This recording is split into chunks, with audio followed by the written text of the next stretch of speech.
ಎಲ್ಲರಿಗೂ ನಮಸ್ಕಾರ. ಇವತ್ತೊಂದು ಹೆಲ್ದಿಯಾದ ಎಗ್ ಫ್ರೈಡ್ ರೈಸ್. ನಮ್ಮ ಆರೋಗ್ಯ ಯಾವತ್ತು ನಮಗೆ ಮುಖ್ಯ, ಅದರೊಟ್ಟಿಗೆ ನಮ್ಮ ಮನೆಯಂದಿರ ಅಂದರೆ ಮನೆಯಲ್ಲಿರುವವರ ಆರೋಗ್ಯವು ಅತಿ ಮುಖ್ಯ. ಹಾಗಿರುವಾಗ ತಿನ್ನಲಿಕ್ಕೆ ಸಹ ಅದು ರುಚಿಕರವಾಗಿರಬೇಕು. ಇವತ್ತು ನಾನು ಮಾಡಿದಂತಹ ಎಗ್ ಫ್ರೈಡ್ ರೈಸಿಗೆ ಯಾವುದೇ ಸಾಸ್ ಆಗಲಿ ಅಥವಾ ಯಾವುದೇ ಒಂದು ಟೇಸ್ಟಿಂಗ್ ಪೌಡರ್ ಯಾವುದನ್ನು ಹಾಕದೆ ಮನೆಯಲ್ಲಿರುವ ಕೆಲವೇ ಇಂಗ್ರೀಡಿಯೆಂಟ್ಸ್ಗಳನ್ನು ಬಳಸಿ ಮಾಡಿದಂತಹ ಒಂದು ರುಚಿಕರವಾದ ಹಾಗೂ ಆರೋಗ್ಯದಾಯಕವಾದ ಎಗ್ ಫ್ರೈಡ್ ರೈಸ್. ಹಾಗಾದರೆ ಇದಕ್ಕೆ ಈವನ್ ಕೊತ್ತಂಬರಿ ಸೊಪ್ಪು ಇಲ್ಲದಿದ್ದರೆ ಸಹ ನಡೀತದೆ, ಅಥವಾ ಪುದೀನ ಸೊಪ್ಪು ಸಹ ಬೇಕಂತಿಲ್ಲ. ಕರಿಬೇವಿನ ಸೊಪ್ಪು ಅಂದರೆ ಕರಿ ಲೀವ್ಸ್ ಹೇಗೂ ನಮ್ಮ ಮನೆಯಲ್ಲಿ ಇರ್ತದೆ. ಹಾಗಿರುವಾಗ ಯಾರೆಲ್ಲ ನನ್ನ ಚಾನಲನ್ನು ನೋಡ್ತಿದ್ದೀರಿ, ಯಾರೆಲ್ಲ ಇನ್ನೂ ಸಬ್ಸ್ಕ್ರೈಬ್ ಮಾಡಿಲ್ಲ, ದಯವಿಟ್ಟು ಸಬ್ಸ್ಕ್ರೈಬ್ ಮಾಡಿ ಸಪೋರ್ಟ್ ಮಾಡಿ ಅಂತ ಹೇಳುತ್ತಾ ಬನ್ನಿ ಈ ಒಂದು ಆರೋಗ್ಯಕರವಾದ ಮಕ್ಕಳಿಗೆ ಸಹ ದೊಡ್ಡವರಿಗೆ ಸಹ ಹೇಳಿ ಮಾಡಿಸಿದಂತಹ ಎಗ್ ಫ್ರೈಡ್ ರೈಸ್ ಹೇಗೆ ಮಾಡುವುದೆಂದು ನೋಡೋಣ. ನಮಸ್ತೆ ಮಿತ್ರರೇ, ಇವತ್ತು ಯಾವುದೇ ಒಂದು ಪ್ರಿಸರ್ವೇಟಿವ್ ಹಾಕದೆ ಅಥವಾ ಯಾವುದೇ ಸಾಸ್ಗಳನ್ನು ಬಳಸದೆ ಒಂದು ಸಿಂಪಲಾದ ಎಗ್ ಫ್ರೈಡ್ ರೈಸ್ ಮಾಡೋಣ. ಮಕ್ಕಳಿಗೆ ಬಹಳ ಖುಷಿಯನ್ನು ಕೊಡುವಂತಹದ್ದು, ಹೆಚ್ಚು ಖಾರ ಸಹ ಹಾಕಲಿಕ್ಕಿಲ್ಲ, ಏನಿಲ್ಲ. ಅದಕ್ಕೆ ಮೊದಲಿಗೆ ನಾವೇನು ಮಾಡೋ ಹೇಳುವ, ಏನೆಲ್ಲ ಇಂಗ್ರೀಡಿಯೆಂಟ್ಸ್ ಎಲ್ಲ ಸಿಂಪಲ್ ಇಂಗ್ರೀಡಿಯೆಂಟ್ಸ್ ನಮಗೆ ಬೇಕು ನೋಡಿ. ಒಂದು ನೀರುಳ್ಳಿಯನ್ನು ಚಾಪ್ ಮಾಡಿಟ್ಟುಕೊಂಡಿದ್ದೇನೆ. ದೊಣ್ಣೆ ಮೆಣಸು ಹಾಕ್ಕೊಳ್ಳಿ, ಅಥವಾ ಬೀನ್ಸ್ ಇದ್ದರೆ ಬೀನ್ಸ್ ತೆಗೆದುಕೊಳ್ಳಿ, ಕ್ಯಾರೆಟ್ ಇದ್ದರೆ ತೆಗೆದುಕೊಳ್ಳಿ, ಯಾವುದೇ ವೆಜಿಟೇಬಲ್ಸ್ ಆಗ್ತದೆ. ಸ್ಪ್ರಿಂಗ್ ಆನಿಯನ್ ಇದ್ದರೆ ಸ್ಪ್ರಿಂಗ್ ಆನಿಯನ್ ತಗೊಳ್ಬೋದು. ಏನಿಲ್ಲದೆ ಇಷ್ಟರಲ್ಲಿ ಸಹ ನಾವು ಮಾಡ್ಕೊಳ್ಬೋದು, ಬಹಳ ಟೇಸ್ಟಿಯಾಗಿ ಬರ್ತದೆ. ಅದಕ್ಕೆ ಸ್ವಲ್ಪ ಈ ಕರಿಬೇವಿನ ಸೊಪ್ಪು, ಕಾಯಿ ಮೆಣಸು, ಒಂದು 2-3 ಬೆಳ್ಳುಳ್ಳಿ, ಲಿಂಬೆಹಣ್ಣು. ಮಸಾಲೆಗೆ ಸಹ ಸಿಂಪಲ್ ಒಂದು ಮಸಾಲೆ ಮಾಡುವಂತಹದ್ದು. ಜೀರಿಗೆ, ಕರಿಮೆಣಸಿನ ಪುಡಿ ಬೇಕು, ಸ್ವಲ್ಪ ಚೂರು ನಟ್ಮಗ್ಗಿದ್ದು ಮತ್ತು ನಾವು ಸ್ಕ್ರೇಪ್ ಮಾಡಿ ಹಾಕ್ಕೊಳ್ಳೋದು, ಒಂದು ಕೆತ್ತೆ, ಲವಂಗ, ಜೀರಿಗೆ, ಇಷ್ಟೇ ಇದಕ್ಕೆ ಬೇಕಾದದ್ದು. ಈಗ ಮೊದಲಿಗೆ ನಾವೇನು ಮಾಡೋ ಹೇಳಿದರೆ, ಅನ್ನ ಮಾಡಿ ರೆಡಿ ಮಾಡಿಟ್ಕೊಳ್ಳೋಣ. ಈ ಒಂದು ಬಾಸ್ಮತಿ ರೈಸನ್ನು ನಾನು 1 ಲೋಟದಷ್ಟು ಬಾಸ್ಮತಿ ರೈಸನ್ನು ನಾನು ಒಂದು 10 ನಿಮಿಷಗಳ ಕಾಲ ನೀರಿನಲ್ಲಿ ಹಾಕಿಟ್ಟುಕೊಂಡಿದ್ದೇನೆ. ಈಗ ಇದನ್ನು ಕುಕ್ಕರಿಗೆ ಹಾಕಿ ಇದನ್ನು ಸುಲಿಗೆ ಬೇಯಿಸಿಕೊಳ್ಳುವಾಗ ನಾವು 1 ಚಮಚದಷ್ಟು ತುಪ್ಪವನ್ನು ಹಾಕ್ಕೊಂಡು, ಎಷ್ಟು ಅಕ್ಕಿ ಉಂಟು ಅದರ ಡಬಲ್ ನೋಡಿ. ಅದು ನಾನು ಇದರಲ್ಲಿ 1 ಲೋಟದಲ್ಲ, ಮುಕ್ಕಾಲು ಲೋಟ ತೆಗೆದುಕೊಂಡಿದ್ದೇನೆ. ಹಾಗಿರುವಾಗ 1 ಲೋಟ ಪ್ಲಸ್ ಫುಲ್ಲು ಮುಕ್ಕಾಲು ಲೋಟ ಬೇಡ, ತುಂಬ ಸಹ ಬೇಯಬಾರ್ದು. ಇದು 1.5 ಲೋಟದಷ್ಟು, 1 ಲೋಟ ಅಕ್ಕಿಗೆ 1.5 ಲೋಟದಷ್ಟು ನಾನು ಈ ನೀರನ್ನು ಹಾಕ್ಕೊಂಡೆ. ಚೂರು ಬೇಯುವಾಗ ಉಪ್ಪನ್ನು ಹಾಕ್ಕೊಳ್ತಿದ್ದೇನೆ. ಉಪ್ಪಿನೊಟ್ಟಿಗೆ ಇನ್ನು 1 ಚಮಚದಷ್ಟು ತುಪ್ಪ, ಇಷ್ಟೇ. ತುಪ್ಪ ಅಥವಾ ಬೆಣ್ಣೆ ಹಾಕ್ಕೊಳ್ಳಿ, ಯಾವ ಸಹ ಆಗ್ತದೆ. ಏನು ನಿಮ್ಮ ಮನೆಯಲ್ಲಿ ಬೇಕು ಅದನ್ನು ಈಗ ಯೂಸ್ ಮಾಡಿ ಒಂದು ರುಚಿಕರವಾಗಿ ನಾವು ಮಾಡ್ತಾ ಇದ್ದೇವೆ. ಈಗ ಇದಕ್ಕೆ ಮುಚ್ಚಳವನ್ನು ಮುಚ್ಚಿ ಇದನ್ನು ಕೇವಲ ಒಂದೇ ವಿಸಿಲ್ ಬರಲಿಕ್ಕೆ ಆಗುವಾಗ ಆಫ್ ಮಾಡ್ಕೊಳ್ಳೋಣ. ಇದೀಗ ಬೇಯ್ತಾ ಇರುವಾಗ ನಾವಿಲ್ಲಿ 1 ಚಮಚದಷ್ಟು ಕಾಳು ಮೆಣಸಿನ ಪುಡಿಯನ್ನು ನಾವು, ನಿಮ್ಮ ಹತ್ರ ಕಾಳು ಮೆಣಸಿನ ಪುಡಿಯೇ ಇದ್ದರೆ ತೊಂದರೆ ಇಲ್ಲ, ಪುಡಿಯನ್ನೇ ಯೂಸ್ ಮಾಡಿಕೊಳ್ಳಿ. ನಾನು ಯಾವಾಗಲೂ ಕಾಳು ಮೆಣಸಿನ ಪುಡಿ ತಂದಿಟ್ಟು ಕೊಡೋದಿಲ್ಲ, ಯಾಕೆ ಹೇಳಿದರೆ ಅದರ ಫ್ಲೇವರ್ ನನಗೆ ಕುಟ್ಟಿ ಮಾಡಿದಷ್ಟು ಚೆನ್ನಾಗಿ ಆಗೋದಿಲ್ಲ. ಹಾಗಾಗಿ ಇದನ್ನು ಒಂದು ಸರ್ತಿ ಚೆನ್ನಾಗಿ ಹೀಗೆ ಒಳ್ಳೆ ಪೌಡರ್ ಮಾಡಿ ಇಟ್ಕೊಳ್ತೇನೆ. ಪೌಡರ್ ಮಾಡಿ ಇದನ್ನು ಸಪರೇಟಾಗಿ ಈಗ ತೆಗೆದಿಟ್ಕೊಳ್ತೇನೆ. ಸೊ ಇದು ಇಲ್ಲಿ ಇಟ್ಕೊಳ್ಳೋಣ. ಇದೇ ಕುಟಾಣಿಯಲ್ಲಿ ಈಗ ನಾವು ನೋಡಿ 1-2 ಎಳೆಯಷ್ಟು, ನಾನೀಗ 2 ಮುಟ್ಟೆದು ಮಾಡೋದ್ರಿಂದಾಗಿ 2 ಎಳೆ ಸಾಕು.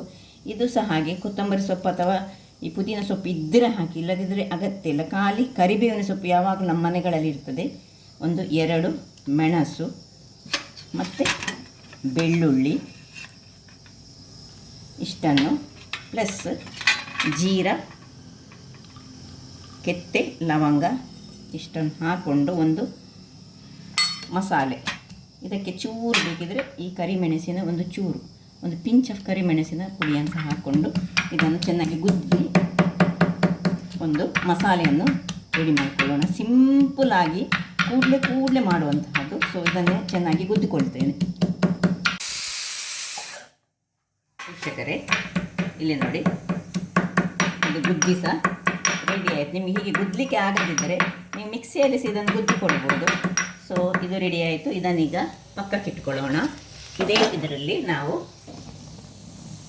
ಇಲ್ಲಿ ಒಂದು ಕಾವಲಿಯನ್ನು, ಬಾಣಲೆಯನ್ನು ಏನು ಬೇಕು ಅದನ್ನು ಇಟ್ಕೊಂಡ್ರೆ ಆಯಿತು. ಈಗ ಇದರಲ್ಲಿ ನಾವು ಇದು ಬಿಸಿ ಆಗುವಾಗ ಅದಕ್ಕೆ ಸ್ವಲ್ಪ ತುಪ್ಪ ಅಥವಾ ಎಂತ ಸಹ ಆಗ್ಬೋದು, ಚೂರು ಹಾಕ್ಕೊಂಡು ಸ್ವಲ್ಪ ಲೈಟ್ಲಿ ಇದನ್ನು ಗ್ರೀಸ್ ಮಾಡಿಕೊಳ್ಳಿ. ಇನ್ನು 2 ಮೊಟ್ಟೆಯನ್ನು ಇದಕ್ಕೆ ಒಡೆದು ಹಾಕೊಳ್ಳೋಣ. ಒಡೆದು ಹಾಕುವಾಗ ನಮಗೆ ಉಪ್ಪು ಬೇಕಾಗ್ತದೆ. ಸೊ ಉಪ್ಪು ಸಹ ರೆಡಿ ಮಾಡಿಟ್ಕೊಳ್ಳಿ. ನೋಡಿ,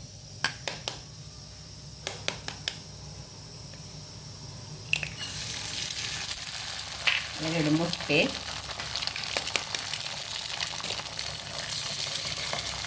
ಸ್ವಲ್ಪ ಉರಿ ಸಣ್ಣದಿರಲಿ. ಈಗ ಇದಕ್ಕೆ ಸ್ವಲ್ಪ ಉಪ್ಪನ್ನು ಹಾಕ್ಕೊಂಡು ಚೂರು ಆಗ ಕುಟ್ಟಿಟ್ಟಂತಹ ಮೆಣಸಿನ ಪುಡಿ ಸಹ ಹಾಕ್ಕೊಳ್ತಿದ್ದೇನೆ. ಇದನ್ನು ಸ್ವಲ್ಪ ಸ್ಕ್ರ್ಯಾಂಬಲ್ ಮಾಡೋಣ. ಹೀಗೆ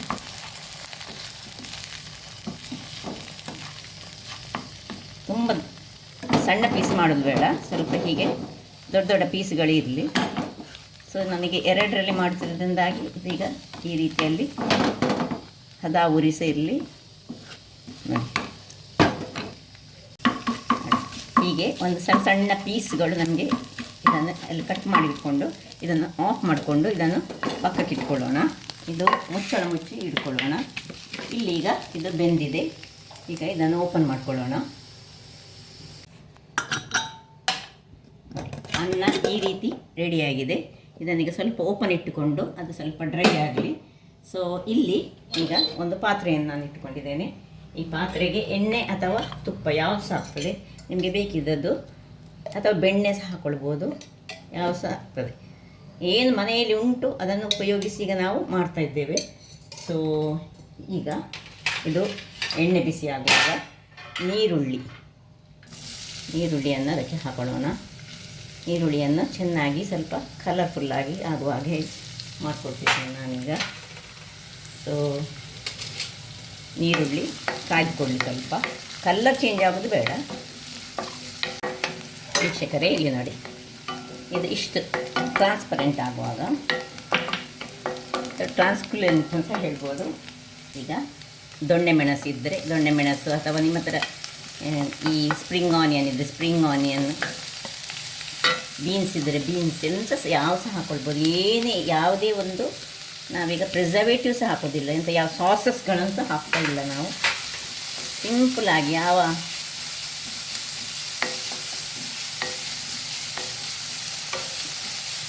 ಆರೋಗ್ಯಕ್ಕೆ ಉತ್ತಮವಾದ ಒಂದು ಎಗ್ ಫ್ರೈಡ್ ರೈಸನ್ನು ಮಾಡ್ತಿದ್ದೇನೆ ನಾನು.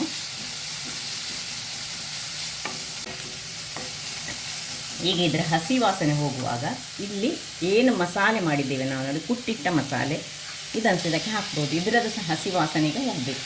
ಅದಕ್ಕೋಸ್ಕರ ಎಲ್ಲವನ್ನು ಈಗ ಇದರಲ್ಲಿ ಹಾಕ್ಕೊಳ್ಳೋಣ. ಬೇಕಿದ್ದರೆ ಚೂರು ಮಿಕ್ಸಿಯನ್ನು ಸಹ ತೊಳೆದು ಹಾಕ್ಕೊಳ್ಬೋದು. ಅದು ಮತ್ತು ಡ್ರೈ ಆಗುವವರೆಗೆ ನಾವು ಕಾಯಬೇಕಾಗ್ತದೆ. ಸೊ ಇಷ್ಟನ್ನು ಹಾಕ್ಕೊಂಡು ನಾವು ಹಸಿ ವಾಸನೆ ಹೋಗುವವರೆಗೆ ಒಂದು 5 ನಿಮಿಷಗಳ ಕಾಲ ಹೀಗೆ ಕೈಯನ್ನು ಆಡಿಸ್ತಾ ಇಟ್ಕೊಳ್ಳೋಣ. ವೀಕ್ಷಕರೇ ಇಲ್ಲಿ ನೋಡಿ, ಹಸಿ ವಾಸನೆ ಎಲ್ಲ ಹೋಯಿತು. ಇಷ್ಟಾಗುವಾಗ ನಾವೀಗ ಒಂದು ಚೂರು ಹಳದಿಯ ಪುಡಿಯನ್ನು ಹಾಕ್ಕೊಳ್ತಿದ್ದೇನೆ. ಹಳದಿಯ ಪುಡಿ ಮತ್ತು 1 ಚಮಚದಷ್ಟು ಈ ಕರಿಮೆಣಸು. ಇದು ನಿಮಗೆ ಎಷ್ಟು ಬೇಕು, ಮಕ್ಕಳಿಗೆ ಮಾಡೋದಾದರೆ ಚೂರು ಪಿಂಚಪ್ ಹಾಕ್ಕೊಳ್ಳಿ, ಸ್ವಲ್ಪ ದೊಡ್ಡವರಿಗೆ ಆದರೆ ಸ್ವಲ್ಪ ಹೆಚ್ಚನ್ನು ಹಾಕ್ಕೊಂಡ್ರೆ ಆಯಿತು. ಇಷ್ಟಾಗುವಾಗ ಈ ಏನು ಅನ್ನ ಮಾಡಿಟ್ಕೊಂಡಿದ್ದೇವೆ ಇದನ್ನು ಇದಕ್ಕೆ ಟ್ರಾನ್ಸ್ಫರ್ ಮಾಡೋಣ.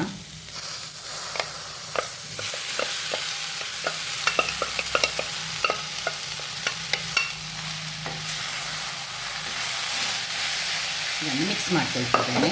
ಸ್ವಲ್ಪ ಬೇಕಿದ್ರೆ ಇಲ್ಲಿ ನಾವು ಉಪ್ಪು ಆಲ್ರೆಡಿ ಇದಕ್ಕೆ ಸೇರಿಸಿದ್ದೇನೆ ನಾನು.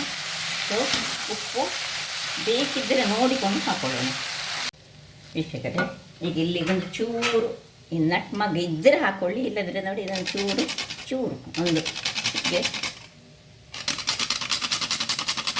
ಸ್ವಲ್ಪ ಪಿಂಚ ಹಾಕ್ಕೊಂಡು ಸ್ವಲ್ಪ ಘಮ ಸ್ವಲ್ಪ ಭಾರಿ ಚೆನ್ನಾಗಿ ಬರ್ತದೆ ನಟ್ ಮಗ ಹಾಕಿದರೆ. ಇನ್ನೀಗ ಏನು ಎಗ್ ಏನು ರೆಡಿ ಮಾಡಿದ್ದೇವೆ ನೋಡಿ, ಇದನ್ನು ಅದಕ್ಕೆ ಹಾಕ್ಕೊಂಡು ಇದನ್ನು ಚೆನ್ನಾಗಿ ಪೀಸ್ಗಳಾಗಿ ತಿರುಗಿಸ್ಕೊಳ್ಳೋಣ. ಸುಲಭ ರೀತಿಯಲ್ಲಿ ಮಕ್ಕಳಿಗೆ ಇಷ್ಟ ಆಗ್ತದೆ ಇದು. ಇದಕ್ಕೇನು ಸಾಸ್ ಗೀಸ್ ಏನು ಬೇಡ. ಸೊ ರುಚಿಕರವಾದ ಒಂದು ಸ್ವಲ್ಪ ಹೊತ್ತು ಹೀಗೆ ತಿರುಗಿಸಿಕೊಂಡು ಒಂದು ಸಣ್ಣ ಉರಿಯಲ್ಲಿ 1-2 ನಿಮಿಷ ಹೀಗೆ ಬಿಟ್ಕೊಳ್ಳೋಣ. ಆಗ ಒಳ್ಳೆ ಡ್ರೈ ಆಗ್ತದೆ. 1-2 ನಿಮಿಷಗಳ ಬಳಿಕ ಈಗ ಕೊನೆಯಲ್ಲಿ ಲಿಂಬೆಯ ರಸ, ಇದು ಮಸ್ಟ್. ಲಿಂಬೆ ರಸ ಬೇಕೇ ಬೇಕು ನಮಗೆ. ಸೊ ಒಂದು ಅರ್ಧ ಲಿಂಬೆಯ ಅಥವಾ ಕಾಲು ಲಿಂಬೆಯ, 2 ಮೊಟ್ಟೆಗೆ ಒಂದು ಕಾಲು ಲಿಂಬೆಯಷ್ಟು ಅಂದರೆ 1/4 ಚಮಚದಷ್ಟು ಟೀ ಸ್ಪೂನ್ನಷ್ಟು ಲಿಂಬೆ ಸಾಕಾಗ್ತದೆ. ಸೊ ಸ್ವಲ್ಪ ತಿರುಗಿಸ್ಕೊಳ್ಳೋಣ.